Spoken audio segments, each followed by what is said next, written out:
This video will examine 4 different oxylight sensors. This group of sensors are called the large area sensors, or LAS, as they have a larger sampling region than the bare fiber sensors. We'll start with the LAS1 sensors. This is the 1 millimeter large area sensor, and these come with or without thermocouples for combined temperature readings. So you have the LAS1O and the LAS1OT product codes.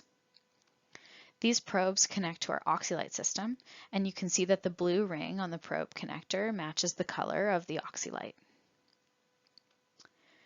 This probe consists of a 23 gauge steel cage that's approximately 650 microns in diameter and can be placed in virtually any tissue as long as you're using an introducer like an angiocath. You can also use them for in vitro work.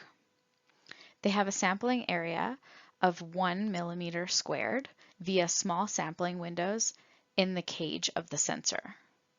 These windows allow the tissue oxygen to equilibrate with the silicone matrix inside, much like the needle sensor. So the T90 response time is about 3 minutes versus the bare fiber sensors, which have a T90 response time of about 20 seconds. This essentially means that the oxygen reading takes a little bit longer with the LAS sensors than with the bare fiber sensors.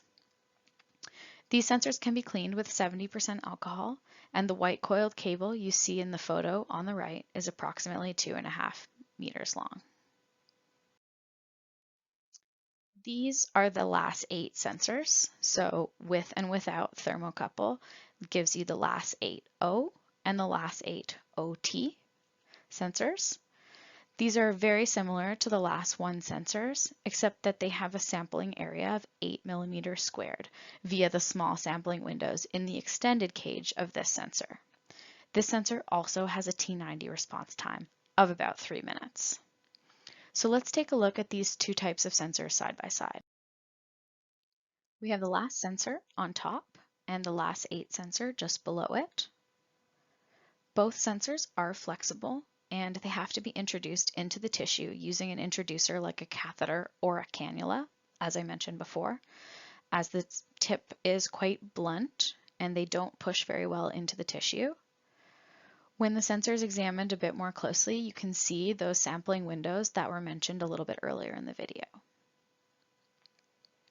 The LAS1 sensor is pretty much the same, except that the cage is quite a bit shorter, and thus it has fewer windows and a smaller sampling area.